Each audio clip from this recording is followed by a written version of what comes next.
The painting that changed everything was called Stillwater, 48 inches wide, 60 inches tall, oil on canvas layered so thick in places you could feel the texture from 3 feet away, ridges and valleys of cadmium blue and titanium white, and a shade of gray-green. Marcus had mixed himself from a formula he'd developed over 2 years of quiet experimentation in the converted spare bedroom I'd turned into his studio when he was 11. The painting took him 4 months. He worked on it mostly in the mornings, before school, in the particular silence he preferred. No music, no television, just the sound of brush on canvas, and occasionally, the soft mechanical scratch of him adjusting his noise-canceling headphones. I'd watched it emerge the way you watch weather form, not understanding exactly what you're seeing until it's already fully itself. The auctioneer's gavel came down at $1.5 million on a Thursday afternoon in April at a gallery in the Short North Arts District in Columbus, Ohio. And the room did the specific thing rooms do when a number exceeds what everyone present had prepared for. A collective stillness, followed by applause that started uncertain and then committed. Marcus was sitting beside me in the second row. He was wearing the dark blue button-down shirt I'd ironed that morning, and the khaki pants he'd chosen himself after 45 minutes of deliberate consideration. His hands were folded in his lap. He did not clap. He watched the painting on the wall with the same focused attention he gave it in the studio, as though he was still working on it. As though the sale was a logistical event happening in a parallel room that he was politely allowing to conclude. My son, I thought. Look at my son. I'm Raymond Booker. I'm 58 years old. I've lived in the Clintonville neighborhood of Columbus, Ohio, for the better part of 20 years, in a 3-bedroom house on Indianola Avenue, with a covered porch and a backyard that backs up to a community garden, and a spare bedroom that smells permanently of linseed oil and acrylic medium. I spent 31 years as an HVAC technician, the last 14 as a licensed contractor running my own small operation, 4 employees, commercial and residential. Honest work that paid honest wages and required the particular patience of a man who understands that systems run correctly when every component is doing exactly what it was designed to do. Patience is something I have always had more of than the situation seemed to require. It has served me well. Marcus Raymond Booker was born on a Tuesday morning in June, 16 years before the auction, at Riverside Methodist Hospital on Olentangy River Road. 7 pounds, 4 ounces. Dark eyes that moved across the delivery room with a quality of attention I had never seen in a newborn. Not the unfocused drift of most infants, but something more deliberate. Something that seemed, even then, to be taking inventory. His mother's name was Donna. She was 31 when Marcus was born. We had been married for 4 years. She was a graphic designer with a sharp eye for composition and a low tolerance for complexity she hadn't chosen. Marcus was diagnosed at 3 years and 2 months. Autism spectrum disorder, level 2 support needs. The developmental pediatrician at Nationwide Children's Hospital explained it carefully and professionally, and with the kind of practiced compassion that told me she had delivered this information many times before. I listened to every word. I asked questions. I took notes on a yellow legal pad I still have in the filing cabinet in my home office. Donna sat beside me through the appointment. She drove home without speaking. The months that followed had a texture I still find difficult to describe, not because they were entirely dark, but because they were so specifically divided. There were moments of genuine light, Marcus laughing at something only he could see, Marcus lining up his colored pencils in a spectrum that was slightly different from the standard rainbow, a private ordering that seemed to satisfy some internal logic we couldn't access. Marcus, at 2.5, before the diagnosis, pressing his palm flat against the living room window and watching his own handprint fog disappear with an absorption so complete it stopped the room. And then there was Donna, growing quieter in ways that had a direction to them. The quietness of a woman not processing grief but making a calculation. She left on a Wednesday in March. Marcus was 4 years and 3 months old. She packed 2 suitcases and a garment bag and arranged for a friend to pick her up at noon while I was at a commercial job site in Worthington. I know this because Marcus told me, later, not immediately, because at 4, he didn't have the language yet for the sequence of events, but over the following months in fragments and then in connected pieces, the way he assembled everything, slowly, precisely, without drama. Over the following months and years, In the slow, patient way he assembled everything, Marcus told me what he remembered, not in full sentences at first. Fragments, images, the bags by the door, a hug, the sound of a car. By the time he was 7, he could put it in order. By the time he was 10, he told me once, quietly, without being asked, she didn't say goodbye to me. She said she'd see me soon. That's not the same thing. She did not say goodbye to the boy. That is the sentence I return to. Not because it defines her completely. People leave marriages for reasons that don't always survive explanation. But because that specific omission, a 4-year-old boy watching his mother's car pull away from the living room window, has lived in my house every day since March of that year. She moved to Portland, Oregon with a man named Jeff, who worked in software and had, as far as I could determine, no particular flaw beyond the fact that he was not us. I filed for divorce. She did not contest custody. She did not request visitation.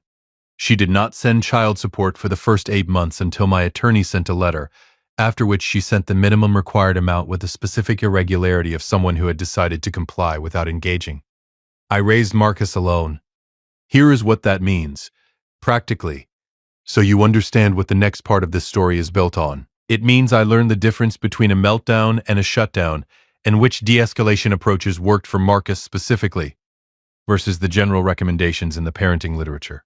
It means I built a sensory-safe space in his bedroom that we modified 6 times over 8 years as his needs evolved. It means I attended 147 IEP meetings. I counted, because Marcus counted, and counting things together became one of our languages. It means I drove him to occupational therapy on Tuesdays and speech therapy on Thursdays, and, beginning when he was 7, to an art class at the Columbus Museum of Art's community education program on Saturday mornings, where an instructor named Patricia Voss recognized something in the way Marcus held a brush that I had been watching for 2 years without having the vocabulary to name. It means I kept every receipt. That last detail matters. I want you to hold it. I am an HVAC technician.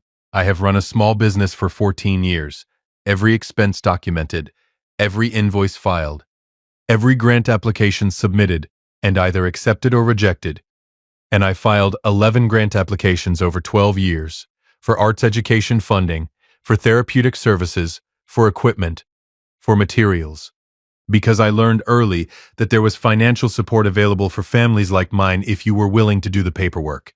And I was always willing to do the paperwork. Marcus watched me do it. Quietly, from the doorway of the home office, or seated at the kitchen table with his own project while I worked at mine. He was 9 years old the first time he asked me what I was filing. Records, I told him, of everything we've spent on your art and your therapy and your school support. So if anyone ever asks, we have the proof. He considered this for a long moment. Who would ask?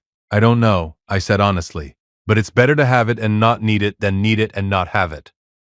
He nodded, went back to his drawing. I didn't know then that he'd taken that lesson and built something with it I hadn't anticipated.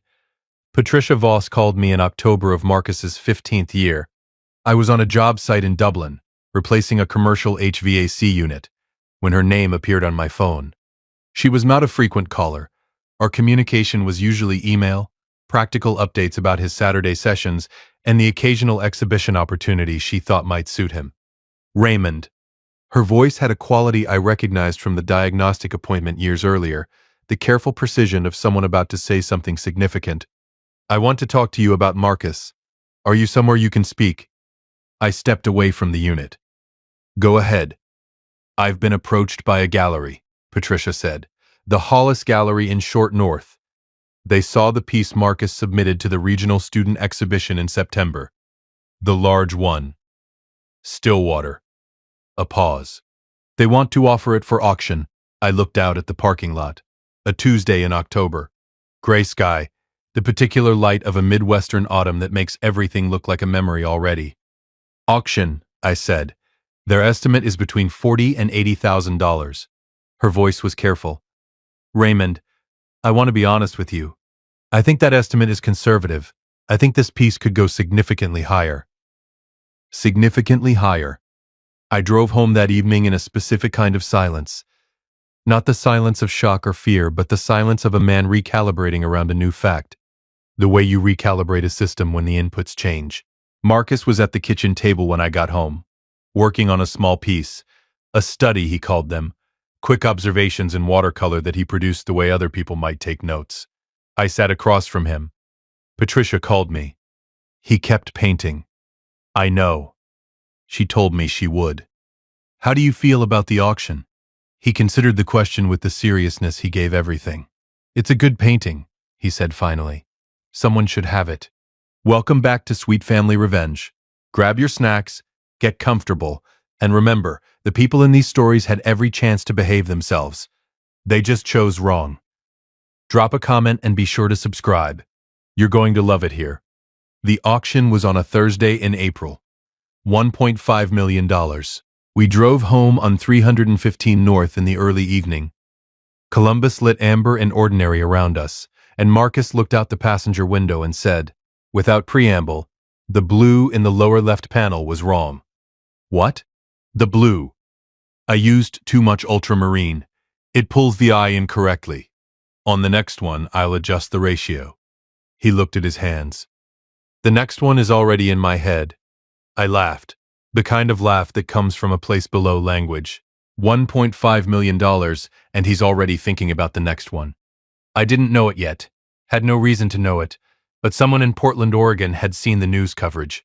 A brief item in the Columbus Dispatch Arts section, syndicated to a national arts wire service. A 16-year-old autistic artist. A record auction price. A single name. Booker. 3 weeks later, on a Saturday morning, a black sedan I didn't recognize pulled up in front of the house on Indianola Avenue. Donna stepped out first. She was wearing a blazer I'd never seen. Professional. Prepared. The specific presentation of a woman who had decided before she arrived that she was in the right. The man behind her was carrying a briefcase. I stood at the front door. Marcus was in his studio. I could hear, faintly, the sound of a brush moving across canvas. I didn't know it yet, but the folder in my son's room contained 12 years of paperwork that was about to make this the shortest legal dispute in the history of the Booker family. There is a particular expression that appears on a person's face when they have prepared extensively for a conversation and are certain of their position. It sits somewhere between confidence and performance. The look of someone who has rehearsed, who has been told by their attorney that they have a viable argument, who has spent the flight from Portland to Columbus constructing the version of events in which they are reasonable. Donna had that expression standing on my porch on a Saturday morning in May. I had a different expression. I have been told it is difficult to read. That is not an accident. Raymond. Her voice was even. Practiced. Can we come in? I looked at the man with the briefcase. He was 40-something, unremarkable in the specific way of attorneys who work in civil litigation and have learned to make themselves non-threatening as an opening position. You can tell me what you want from the porch, I said. Something moved across her face. She'd expected the door to open. She recalibrated. We're here about Marcus's auction proceeds. Of course you are. What about them? The attorney, his name was Greg Foley. He gave me a card. Explained it with professional smoothness. During the years of the marriage, certain marital assets had been used to fund Marcus's early developmental programs and initial arts education. The legal argument was that those expenditures, made from joint finances prior to the divorce settlement, constituted a partial investment in the development that had produced the auction result. His client was prepared to seek a fair reallocation of a portion of the proceeds. He said fair reallocation the way attorneys say phrases their clients have paid them to make sound reasonable. I listened to the entire thing without speaking. When he finished, I looked at Donna directly. You want money from your son's painting? I want what's legally appropriate. You want money from your son's painting. I kept my voice at the same register throughout. The son you left when he was 4 years old. The son you didn't say goodbye to. The son you haven't visited in 12 years. Her jaw tightened. The divorce settlement. Donna. Flat. Final. Give me a moment. I turned from the door and walked to the base of the stairs. Marcus. A pause. The sound of a brush being set down. Yeah. Can you come down for a second? He appeared at the top of the stairs in his studio clothes, a gray t-shirt with a cadmium blue stain along the left sleeve that I'd stopped trying to get out 2 years ago. Paint-spattered jeans. Bare feet. He looked at me first, then at the door, then at the woman standing on the porch. His expression did not change. That is the thing about Marcus that people consistently misread. Stillness in him is not absence. It is the opposite. It is everything running at full capacity below a surface that has learned to stay quiet. He came down the stairs slowly, stood beside me. Donna's face did something complicated, something I wasn't going to interpret for her. "Marcus," she started. "I know why you're here," he said. Not unkind, not angry. The specific neutrality of a person stating a fact. Dad told me about the auction coverage. She blinked. "I just want to. You should talk to my dad's attorney." He looked at me. "Let me handle it, Dad." And then he turned and went back up the stairs. I heard his door close quietly. I heard the sound of a drawer opening. Greg Foley cleared his throat. "Mr. Booker, if we could schedule a time to—" "You'll hear from my attorney," I said. "Have a good morning." I closed the door.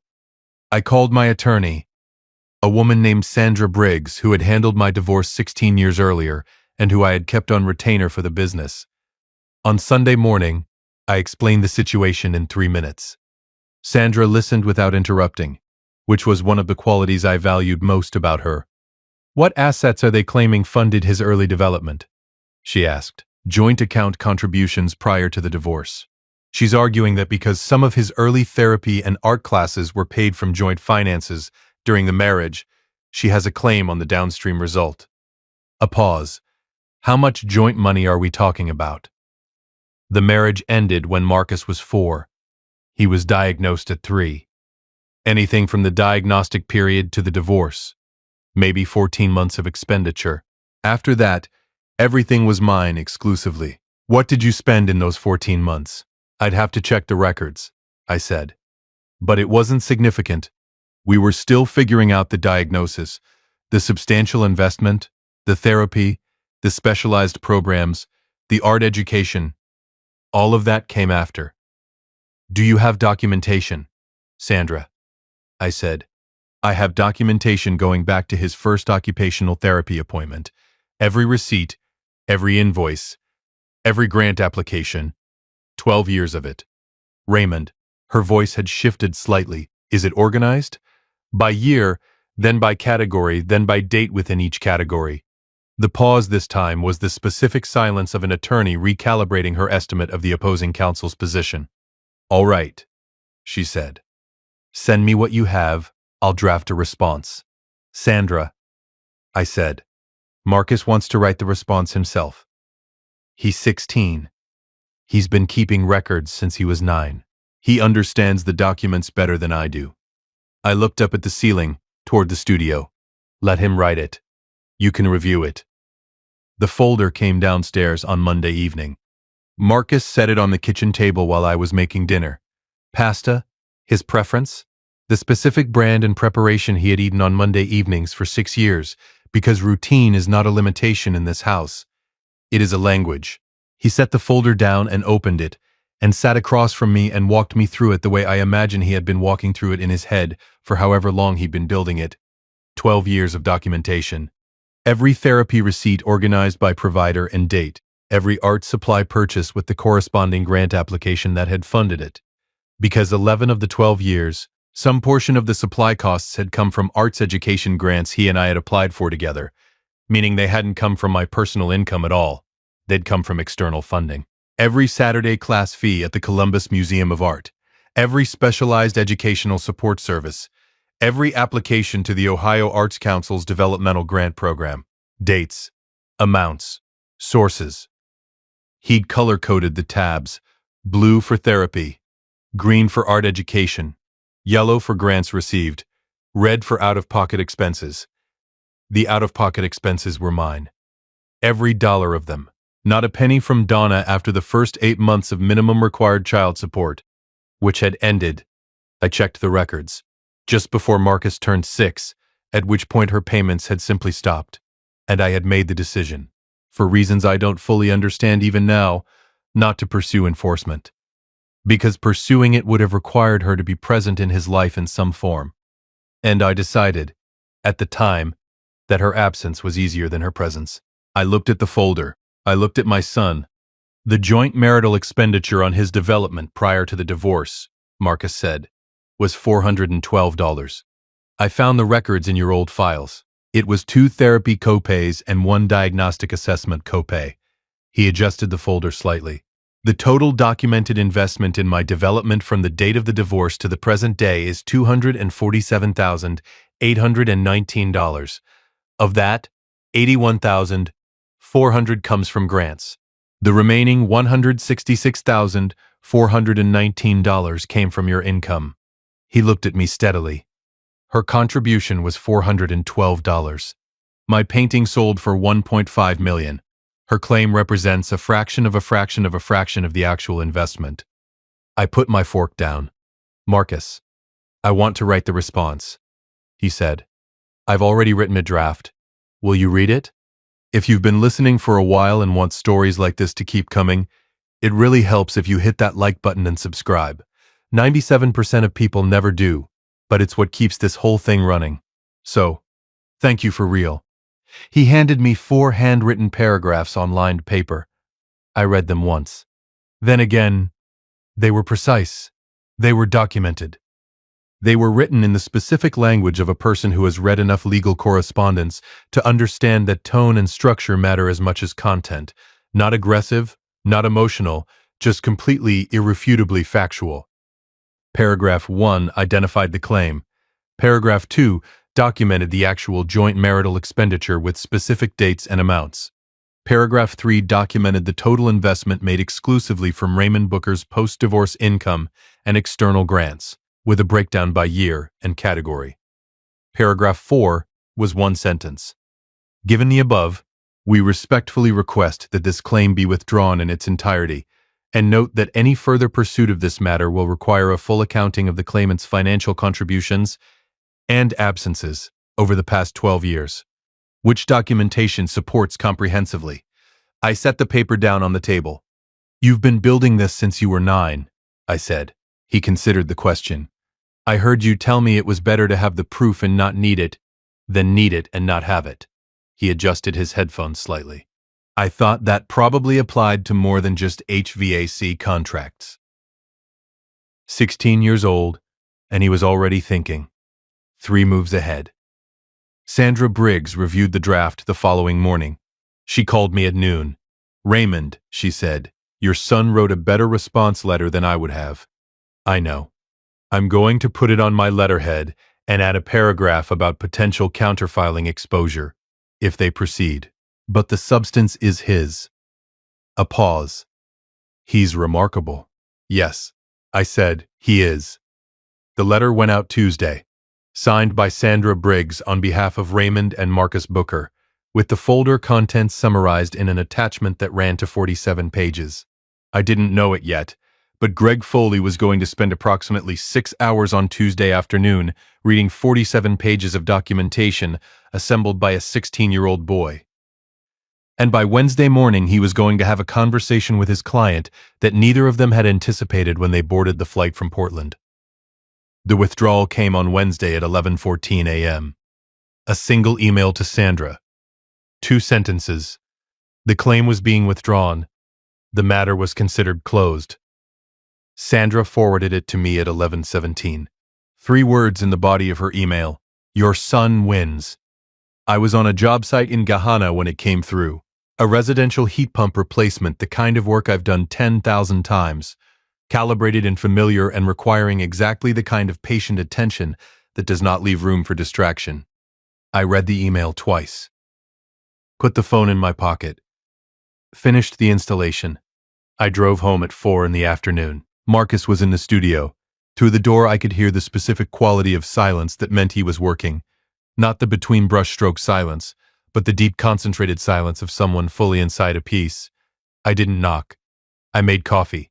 I sat at the kitchen table where the folder had been 2 days earlier. I sat there for a while in the particular quiet of a Wednesday afternoon on Indianola Avenue, traffic on the street outside, a neighbor's lawnmower somewhere in the middle distance. The ordinary sounds of a neighborhood going about its business, completely unaware of the 47-page document that had just closed a legal claim in 11 hours. She called at 6:15. I was at the stove making dinner when my phone lit up with a number I recognized but hadn't seen in years. I looked at it for a moment. Then I walked to the base of the stairs. Marcus. The studio door opened. He appeared at the top of the stairs, brush in hand, a question in his posture. "Your mother is calling," I said. "Do you want to answer it?" He came down the stairs. I handed him the phone.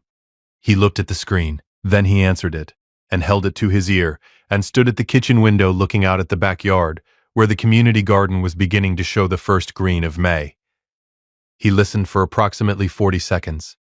I could hear, faintly, the sound of her voice, the particular register of it, which I recognized after 18 years the way you recognize weather. I could not hear the words. Marcus's expression did not change. When she stopped speaking, he said, "You made your choice, Mom. I made mine." He ended the call, handed me the phone, went back upstairs. I heard the studio door close. I heard the brush resume. I stood at the kitchen window for a while. The community garden. May light. The particular green of the first growth. He's okay, I thought. My son is okay. Here is what happened in the weeks after. Donna and Greg Foley flew back to Portland. As far as I know, she has not attempted contact since the phone call. Marcus has not mentioned her. If he thinks about her, he has not chosen to share those thoughts with me. And I have not asked, because part of raising this particular boy has been learning which silences are his to keep. The Hollis Gallery called to discuss the proceeds. $1.5 million, less the auction house commission of 12%, left $1,320,000. Sandra advised establishing a trust, which we did, structured to fund Marcus's artistic development and future education, with a portion set aside for the ongoing operational costs of his studio, and a remainder that would transfer to him at 21. He was involved in every conversation about it. He asked good questions. He took notes. Patricia Voss called to tell me that 3 additional galleries had reached out following the auction. Marcus reviewed the inquiries methodically and identified 2 he was willing to discuss further. He was not interested in the one he described as having an approach to documentation that seems imprecise. I did not ask him to elaborate. He was probably right. Bill Akers, who has worked for me for 6 years, and is the closest thing I have to a work friend, a quiet man from Westerville with a talent for refrigerant systems and an allergy to unnecessary conversation, stopped me in the parking lot of the Gahana job site a week after the withdrawal and said simply, "I heard about your boy." "Word gets around," I said. $1.5 million. He shook his head, not in disbelief, in something closer to recognition. "You raised that kid right, Raymond." "He raised himself right," I said. "I just kept the receipts." Pete looked at me for a moment, then he nodded and went back to his van. That is the most accurate summary of the last 12 years I have managed to produce. If you've made it this far, do us one quick favor. Subscribe. A lot of people watch without ever doing it, but it costs you nothing and means everything to us. Thank you, genuinely. There is something I want to say plainly, because this story deserves it. Marcus is not a story about autism. He is not a story about extraordinary ability or exceptional circumstance, or the particular narrative the world likes to tell about people like him. The narrative that requires them to be remarkable in some spectacular way before their life is considered worth celebrating. His life was worth celebrating when he was 4 years old lining up colored pencils in his own private spectrum. It was worth celebrating when he was 7 and learned for the first time that he could make the exact color he needed by mixing what was in front of him. It was worth celebrating every single ordinary Tuesday. The painting sold for $1.5 million. That is true, but it is not the point. The point is the folder. Marcus was 9 years old when he started keeping records. He did not start keeping records because he knew a painting would one day sell at auction. He started because a man at a kitchen table told him it was better to have the proof and not need it than need it and not have it. And he took that lesson and applied it with the specific thoroughness that characterizes everything he does, completely quietly, over years, without announcement or audience. When Donna appeared at my door with an attorney, she was operating on a version of Marcus that was 12 years out of date, a 4-year-old boy she had left without saying goodbye. She had not watched him grow. She had not watched him learn. She had not been present for any of the 12 years of work and struggle and progress and breakthrough that produced the boy who handed me 4 handwritten paragraphs on a Monday evening and asked quietly if he could handle it. She did not know who she was dealing with. That is the mistake that certain people make about certain children, and about certain men and certain families, and certain lives that don't announce themselves loudly. The assumption that quiet equals simple, that unconventional equals lesser, that a boy who processes the world differently than you do is a boy who can be outmaneuvered. Marcus is not simple. He is not lesser. He is not someone who can be outmaneuvered by a legal argument that took 11 hours to collapse under the weight of 47 pages of documentation he had been building for 7 years. What Donna miscalculated, what Greg Foley miscalculated, was not the legal strength of their position, though that was weak. It was the character of the person they were attempting to make a claim against. There is a kind of strength that does not look like strength from the outside. It does not raise its voice. It does not perform. It does not require an audience or a dramatic moment or a confrontation in a break room. It simply works, steadily, for years, keeping records and mixing colors and learning the precise ratio of ultramarine to titanium white that makes the lower left panel of a painting do exactly what it needs to do. That kind of strength does not announce itself. It just shows up, barefoot, in paint-spattered jeans, and places a folder on a kitchen table. I have thought about what I would tell another parent in my position, another person raising a child alone, in circumstances that were not chosen, doing the work that does not get witnessed. Here is what I would say. Keep the receipts. All of them. Not because you expect to need them, but because the act of keeping them is itself a form of clarity about what you have done, about what it has cost, about what it has built. The records are not just documentation. They are a map of a life being lived with intention. And pay attention to your children, not just to their struggles or their diagnoses, or their challenges or their extraordinary moments.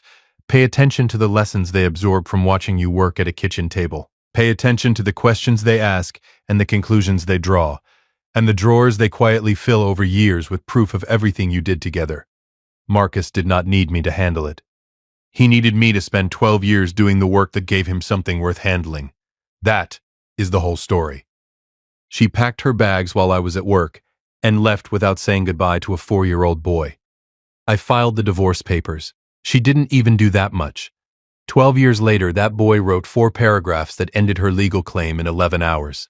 And then he went back to painting, because the next one was already in his head.